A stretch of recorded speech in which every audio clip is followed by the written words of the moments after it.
Red Bull accuses McLaren of cheating as the Woking team continues to improve. Adrien Newey to Ferrari seems out of the question after a disagreement, and Max Verstappen makes his position clear after Red Bull drama. Do consider subscribing to the channel. Now let's get straight into the latest F1 news.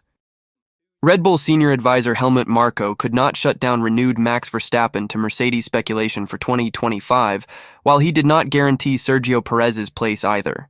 It was during the early stages of F1 2024 that Verstappen exit talk grew louder, as Red Bull navigated the scrutiny after parent company Red Bull GmbH dismissed a case brought against team principal Christian Horner by a fellow employee regarding his behavior. But the Verstappen speculation has bubbled back up since. Verstappen's father, Jos, emerged as one of Horner's harshest critics during that saga, calling for him to leave, with tensions recently spiking again related to Jos pulling out of a Legends parade in Austria, for which he pointed the finger at Horner and said he was finished with him. German publication Autobild report that Jos would therefore like to see his son join Mercedes for F1 2025, with their team principal Toto Wolff having already made it clear that they would love to sign Verstappen as they search for their Lewis Hamilton successor. This speculation was put to Marko, who admitted that clauses exist in Verstappen's contract that make it possible that he makes a sudden exit. Mercedes has made major gains over recent rounds, the team having won back-to-back races at the Red Bull Ring and Silverstone, locking out the front row at the latter. There are clauses in Max's contract that make it possible, if certain things happen, to leave the team at any time, said Marko. The future of Verstappen's Red Bull teammate Sergio Perez has also been the subject of intense speculation, but for very different reasons, with the Mexican having fallen into a fresh performance slump despite signing a new multi-year deal. Perez has suffered 3 Q1 eliminations across his last 5 race weekends and has not made the podium since April's Chinese Grand Prix.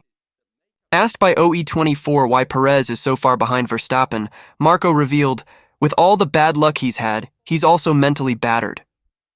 Such is the severity of Perez's plight, there has been talk of a Red Bull driver swap over the summer break. Media understands that a clause exists in Perez's contract that would allow for such an event. It has been reported that Red Bull's option to activate that clause relies on Perez being 100 points behind Verstappen at the summer break, the current gap 137. Marko was pressed on this rumor, and again hinted at contract clauses existing on Perez's side. Almost all top drivers have performance clauses in their contracts, said Marko. OE24's version is that this points gap clause applies to Perez's F1 2025 position at Red Bull. So asked if Perez therefore will not certainly remain a Red Bull driver for next season, Marko replied, "What is certain in Formula One? Red Bull will look to return to winning ways at the upcoming Hungarian Grand Prix." Valtteri Bottas reportedly held a secret meeting with Williams boss James Vowles at the recent British Grand Prix as the former Mercedes driver aims to seal his place on the F1 2025 grid. Bottas is one of 7 drivers on the current grid who remain without a deal for next season, with the Finn unlikely to be retained by Sauber as the Swiss-based team prepare to become Audi in F1 2026. It was revealed in May that Bottas had emerged as a serious contender to rejoin Williams for F1 2025, having been spotted entering the team's hospitality unit for a meeting with Vowles during the Emilia-Romagna Grand Prix weekend at Imola. Bottas previously worked with Vowles at Mercedes between 2017 and 2021, winning a total of 10 races, and started his F1 career with Williams in 2013, registering 9 podiums in 4 seasons before being signed as Nico Rosberg's replacement at the end of 2016. Vowles has made no secret of his desire to sign Carlos Sainz over recent weeks, describing the outgoing Ferrari star as Williams' #1 target at last month's Canadian Grand Prix. With Sainz still stalling on a decision on his future, however, Vowles recently admitted that Williams will have to explore alternative options for F1 2025. A report by Swiss-German publication Blick has claimed that Bottas sneaked into Williams' motorhome at Silverstone, wearing a black t-shirt and black cap, for a 30-minute discussion with Vowles as both parties looked to seal the deal. Speaking to media at the British GP, Bottas teased that a deal to remain on the grid for next season is getting closer, and described himself as being in a good position on the driver market. He said, "I feel like things are starting to progress and get closer, I think, in a good way, hopefully. But still I have nothing to announce here and nothing has been signed, but it's progressing. I think I'm in a good position. Some people in the paddock still luckily know what I can do. What are my strengths to be part of a team? But it takes time finalizing things to be 100% confident. It's not frustrating, it's actually exciting. It's part of the sport and we're actually still in July. I've been in this situation before that I've had to wait until September or October. So I think we're still in a decent situation. If you would ask me in October if we're in this situation, then it may be starting to get frustrating, but in July, not really. Red Bull reportedly alerted the FIA to an additional hole on the McLaren MCL38, which should be covered after free practice sessions. A report has claimed the World Championship leaders filed a complaint to the FIA over a sensor in the brake drum of the McLarens being left uncovered, which the team subsequently covered over with tape. German publication Auto Motor and Sport write that Red Bull took notice of a hole in the brake drum of the McLaren cars at recent races, with teams allowed to fit sensors to gather data in free practice before the holes made for the sensors need to be covered over again from Saturday onwards or disappear entirely. Red Bull recently discovered an additional hole on the front and rear brake paneling of the McLaren MCL38 that should not be there. At least not always, the publication wrote. According to Amos, a second team alongside McLaren were alleged to have kept the holes open, with Red Bull having suspected an additional area was being created for cooling that was not permitted. In Austria and Great Britain, the holes were said to have been covered again as required by the regulations, following a complaint by Red Bull and the FIA further scrutinizing that area of the car. McLaren were still competitive on the road at both weekends, however, with a simple solution of tape to cover the affected area. Given where the area was, with McLaren having become much more competitive relative to Red Bull and tire wear as the season progressed, Amos theorized that, as McLaren's advantage in terms of tire wear has not been so clear recently, the opposing camp is naturally of the opinion that it may have helped in the past. Whether or not McLaren made a change to their car in response to a complaint from Red Bull or following checks from the FIA is not known, but with Red Bull reportedly complaining to the FIA over a rival, it is a potential sign of the closeness of the competition in Formula One as it stands. In a word association game, former Haas Formula One team boss Gnther Steiner didn't hold back his true feelings about some of his former colleagues, including Gene Haas. Gnther Steiner, who was let go from Haas F1 at the start of 2024 and replaced by Ayao Komatsu, has become quite the pundit in this next phase of his career. But that isn't going to stop him from telling everyone how he really feels. Steiner joined TalkSport for a word association game where he was asked to offer a word or a phrase about certain individuals. While the game started off easily, with Steiner asked about drivers like Max Verstappen and Lewis Hamilton, almost immediately, though, the interviewee asked Steiner for a word association regarding Gene Haas. "Former boss," Steiner said before adding and emphasizing, "former." Then, when asked if he missed the American businessman, Steiner responded, "I don't miss anything about him." Steiner was equally candid when the name Mick Schumacher was thrown into the ring. His immediate association with the former F1 driver was a lot of wrecked cars and a lot of headache. However, Steiner tempered those tough words by adding, "but a nice kid." While we don't know for sure what happened when Gene Haas let go of Gnther Steiner, it's clear that there is no love lost between the duo. When Steiner was ultimately fired, Gene Haas clearly stated that the team's lack of performance was a significant issue for him, and that he felt it was time to place a more technical-minded person, Ayao Komatsu, in the team principal role. Further, in the aftermath of the British Grand Prix, Haas was asked why he felt the team was in need of a drastic shakeup before the start of the 2024 season, and he responded, "We had 4 years of almost being dead last, so that was enough to motivate me." Since his departure from the Haas F1 outfit, Steiner has been making a tidy career out of TV work and punditry, something he elaborated on further when asked him what's next. "I'm actually enjoying life in the moment, what I'm doing," Steiner said. "I never know what is next. I don't have a plan. I want to be there and then. Things keep on coming. I'm doing quite a lot of TV work and stuff like this in the moment, staying in F1. Next big thing, I don't know." Max Verstappen said his father, Jos, has always been there for him, and that will never change, despite a fresh bust-up with Red Bull team principal Christian Horner. An internal investigation into Horner's behavior, carried out by Red Bull Racing's parent company, Red Bull GmbH, following allegations from a fellow employee, was the catalyst for initial tension between Horner and Joss. The case brought against Horner was dismissed, but Joe still called for him to leave the team. While that conflict had seemingly cooled in recent months, an incident in the lead-up to the Austrian Grand Prix provided a fresh spark. Joss withdrew from the Legends Parade, which he was due to be part of, having been set to drive Sebastian Vettel's 2012 title-winning RB8. Joss said he heard that Horner had done everything to not let me drive and block any filming, adding that he was completely finished with Horner as a result. Horner would drive the RB8 at Silverstone in preparation for replacing Vettel in Red Bull's 20th anniversary celebrations at the Goodwood Festival of Speed. But Max has put a swift stop to any idea that Joss could drift away from the F1 scene. Max assuring that while his dad is not at every round these days, the fact that he is there for him will never change. For sure, Max told the Daily Mail to the notion that his father is going nowhere. He's not coming to every single Grand Prix nowadays, naturally, because of having a family and racing himself and rallying. We are a family.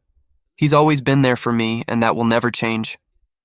All this comes at a time where speculation of a future move to Mercedes for Max continues to bubble away, though team boss Toto Wolff, who has made it clear that he would love to sign the three-time world champion, has said he should not consider a move until Mercedes show they can win consistently again. The 8-time Constructors' champions have now claimed back-to-back wins, George Russell pouncing in Austria after Verstappen and Lando Norris tangled in combat for the win, but Lewis Hamilton won the British Grand Prix on pure pace after Russell had headed a Mercedes front-row lockout.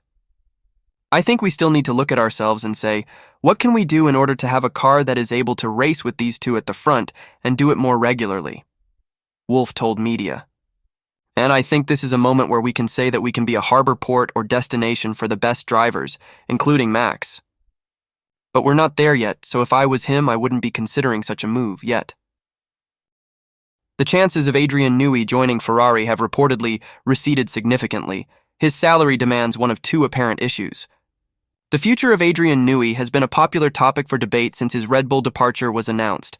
The Formula One design guru set to become a free agent after the first quarter of 2025, with the remainder of his Red Bull association to be spent seeing through the Red Bull RB17 hypercar project. Newey has not closed the door on embarking on a fresh Formula One project, which has seen him linked with various teams across the paddock, including Ferrari, Aston Martin, and former employer McLaren. But while Ferrari initially appeared the favorite to sign Newey, having tried unsuccessfully to lure him to Maranello 3 times before, the deal is seemingly at risk of the collapse. The BBC's Formula One correspondent Andrew Benson, while writing in a fan Q&A, claimed that the chances of Newey joining Ferrari have receded significantly, both due to salary demands and fears over the amount of power he would hold within the team. As for design chief Newey's future following his decision to leave Red Bull, the word is that the chances of him moving to Ferrari have receded significantly, Benson wrote. Sources close to Ferrari have told BBC Sport that Chief Executive Officer Benedetto Vigna has balked at the level of salary Newey commands and that there is a concern he would have too much power and could override the system inside the company. However, it seems that does not leave Newey out of options, as Benson claims the 65-year-old is actively engaged in Aston Martin talks, making them his most likely destination. Senior sources in the sport say that Newey is actively engaged with Aston Martin at the moment, and that this is looking his most likely destination, Benson continued. McLaren remain another possibility. Newey, meanwhile, is said not to have made up his mind where to go.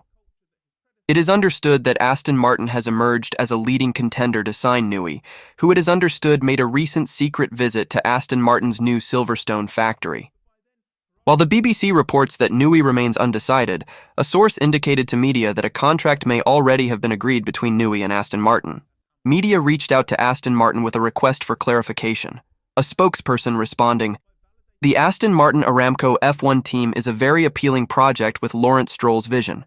A state-of-the-art new technology campus, and exciting partnerships with Aramco and Honda.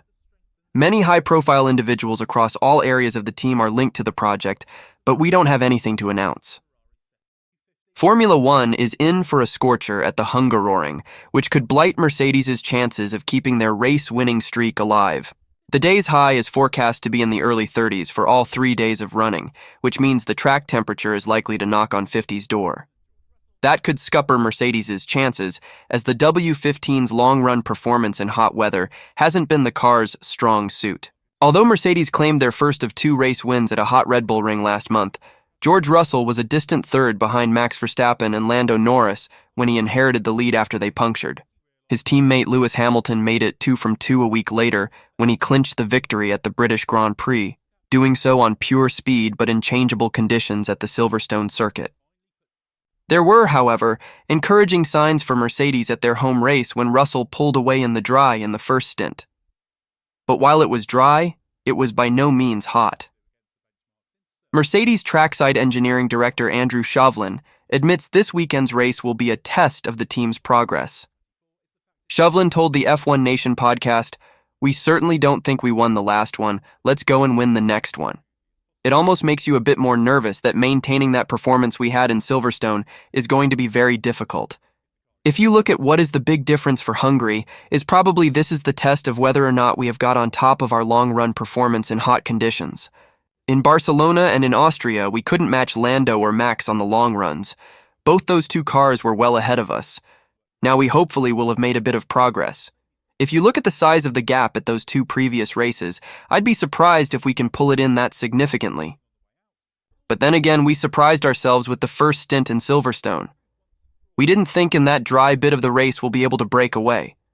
We thought it would be like Barcelona, where George got into the lead and then he's got the 2 of them in his gearbox. But that track, Hungary, throws up different demands. We can simulate some of those problems. We know the type of issues that it will throw our way, and we'll just put up effort into the preparation side and making sure that we can start with the best setup that we can and how do we develop it from there. Oliver Bearman has made a very different impression on the Haas team compared to Charles Leclerc's pre-F1 outings with the American squad. Oliver Bearman has been signed to race with the Haas F1 team in 2025, with the Ferrari Junior having already made several FP1 and testing appearances with the team. Bearman's rise into F1 mirrors that of Charles Leclerc over 5 years ago, with the Monegasque driver having carried out a similar program to Bearman as he climbed the ranks with Ferrari's backing. This included FP1 and test outings throughout 2016 and 17, which now Haas F1 team boss Ayao Komatsu was involved in through his previous role as the team's head of trackside engineering. Comparing and contrasting the impression Bearman has made on Haas against that of Leclerc's, Komatsu said he suspected Leclerc had been more conservative in his approach, as he simply can't remember clearly how the young Ferrari talent fared with the American squad. "It was a very long time ago, so I don't remember the details," Komatsu told media when asked about Leclerc's time as a budding talent. "But from what I remember, the team was in a very different position as well. We are still a young team, but back then we were an even younger team. So the position of the team was different. The ability for us to be able to assess young drivers was different. But also the approach of Charles, honestly, I don't remember totally very well, but I don't know. Maybe he was too conservative. I really cannot remember. I don't want to say something wrong, but it is true that he didn't give us the same impression. Different times, different challenges, I guess." With Bearman set to make his full-time debut next season, after standing in as a super sub for the ill Carlos Sainz in Saudi Arabia this season, the British driver becomes the first rookie to enter the sport since Nyck de Vries, aside from a sub-appearance in 2022, Logan Sargent and Oscar Piastri debuted at the start of 2023. Having turned to experience for the last 2 years, as Haas had Nico Hülkenberg and Kevin Magnussen for the 2023 and 24 seasons, Komatsu said he isn't concerned by the inevitable errors Bearman will make as he learns the tricks of the trade in F1. "I think you've got to look at the individual mistakes," he said. "You can't just call a mistake as one word. Every situation is different. You've got to judge with context. It might be a right mistake to make, or it might be the wrong mistake. It really depends on context. Where are you in the championship? Where are you on the grid? What phase of the race is it? Is this the place to take the risk? Is this the event to be conservative?" Having witnessed firsthand how Bearman has adjusted to the scenarios that he's been placed in, Komatsu says he's optimistic the young British driver won't prove to be over-exuberant or careless in his debut season. But the thing is, what we've seen with Ollie, he understands the picture very well. He understands the context very well, he said. So my expectation is if he was going to make a mistake, he would make a mistake in the right way, if you like. Thanks for watching the video. I'll see you in the next one.